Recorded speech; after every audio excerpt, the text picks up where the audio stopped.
So my son is a social entrepreneur and an entrepreneur. So you just say something a little bit about what you think about health and what the community needs. Just off the top of your head. No pressure. No pressure. I don't feel pressure. That's your dad. That's my father. I don't know. I mean, that's a good question. I'm not an expert in health. I know what the community needs in health. I guess a little more. I guess if I had to guess, maybe more.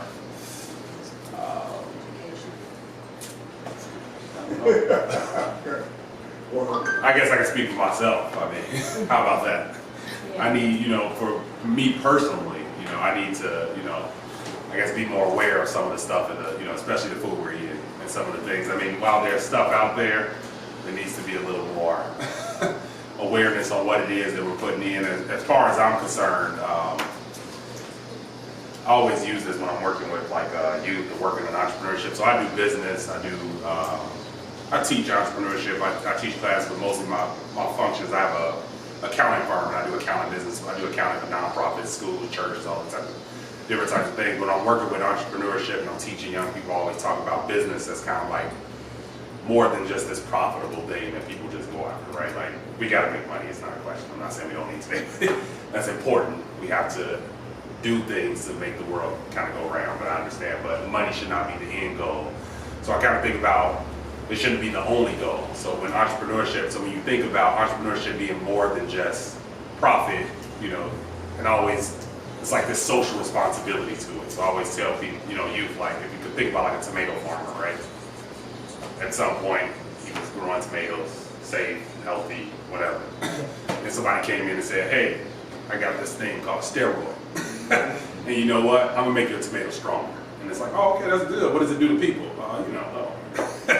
It makes your tomato stronger. So now it's this incentive to make money. So it's kind of like, but it makes your tomato stronger. So when you ship them, you're gonna be able to take more weight. It's gonna be able to go further. So that's a great thing. And then, the person who wants more money and has to be competitive is going to try to be competitive.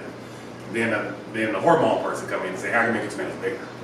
And it's like, what does that do to people? Well, I don't know. But what about, it makes your tomatoes bigger. So now they're bigger, you can yield, you can make more money off of it, you get more money for your tomatoes, and it's like, oh, okay, great.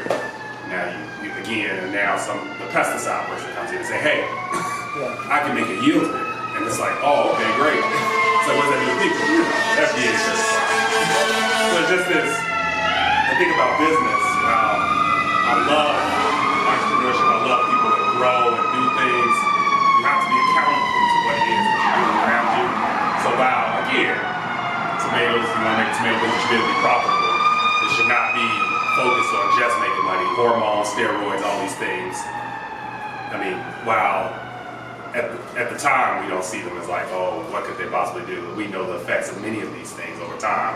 So that becomes the problem. So when I think about health and I think about business, I think about people when it comes to business to not just be so profit motivated, be more socially motivated.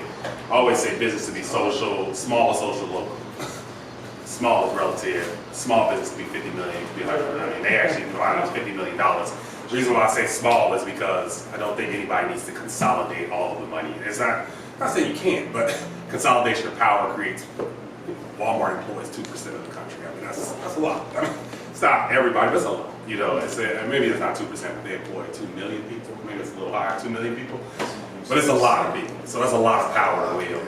So it's just like to have that much power. And then the question would be to Walmart is why? And if your vision is to like, oh, we want to bring cheap things to people, there's a lot of ways to accomplish that without you consolidating all the power and taking it and doing it. And then the next thing would be, I think it should be local, because I think, again, if you have a business, you should be accountable to the environment you set. If you put in making people subject to things, you should be accountable to that. You can't go and, do cyanide, heat bleach mining, and then let, cyanide fall into water and kill a bunch of people, which happened. So that's why you became an accountant, to make people accountable? I do like accounting. And then I also think business should be social, like I said earlier. You should have some sort of accountability. So I think when it comes to health, I think there's a lot of work to do in our own parts trying to make sure that but I think from a business standpoint, I think we need to step back because business is kind of what pushes all of this stuff, and For the young people in here, what you name your children has a lot to do with their destiny and their power. His name is Hakim, Elohim, Cherry. Elohim is one of the 72 names of God in Hebrew that is so powerful that I don't even think they pronounce it out loud. I'm not supposed to say it. You know, that's what they say it is, but I think it's the opposite, you know.